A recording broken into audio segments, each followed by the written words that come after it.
গ্রাম। আমাকে কম বেশি সকলেই চিনেন। আমার বাড়ি কামারপুকুর, তথা পশ্চিমবঙ্গ, ভারতবর্ষ কম বেশি সব লোকই আমাকে চিনেন। এখন আমি কামারপুকুরে এসেছি। এই যে হরিনাম সংকীর্তন চলছে, এখানে সকাল থেকেই খাবারের ব্যবস্থা করা হয়েছে। খাবার বলতে এটাই নয় যে হাতে করে খাবার, খান জল বা প্রসাদ নয়, সারাদিন পেট পুরে বাবার প্রসাদ খাওয়ার ব্যবস্থা আছে।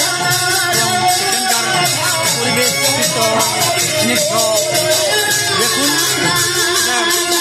সব জায়গাতেই দেখতে পাওয়া যায়, কিন্তু দেখার সৌভাগ্য সবাই হয় না। আরও দেখাবো এখানকার পরিবেশ।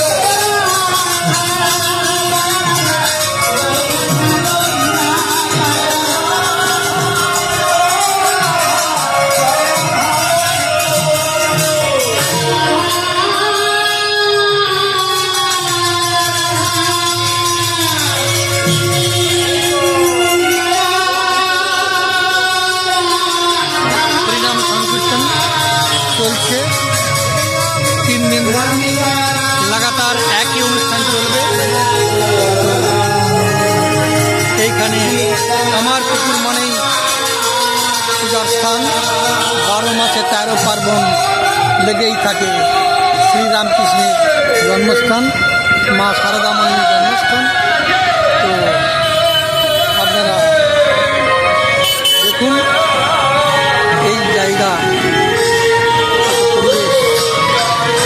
সামনে মা কালীর মন্দির, মা কালীকে দর্শন করুন। তারপর আমি একটু রাস্তার দিকে চলে যাচ্ছি।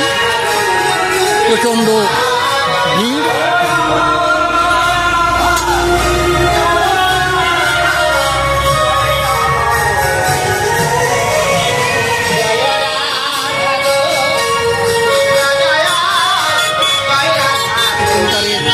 এই মুহূর্তে আলোয় আলোকিত ছিল, কিন্তু হঠাৎ করে কারেন্ট চলে যাওয়ায় বিশাল যে একটা গেট, বিশাল যে একটা আলোর ক্যাপাসিটি দেখাতে পারলাম না। তবুও দেখাচ্ছি আলোর জন্য, মানে কারেন্ট চলে যাওয়ার জন্য এইটা ঠিক দেখাতে পারলাম না। বাট এখন প্রচণ্ড মেঘ ধরেছে, বৃষ্টি শুরু হতে চলেছে। যাই হোক, তবুও এর মধ্যে যতটুকু দেখানো সম্ভব দেখালাম। হরিনাম সংকীর্তন শুনছেন। নমস্কার। কালকে আমি এখানেই থাকবো, কামারপুকুরেই থাকবো। আবার একটা নতুন ভিডিও নিয়ে আসবো। তাই আপনাদের কাছে প্রার্থনা করি আপনারা ভালো থাকুন, সুস্থ থাকুন, শরীরের প্রতি লক্ষ্য রাখুন। নমস্কার।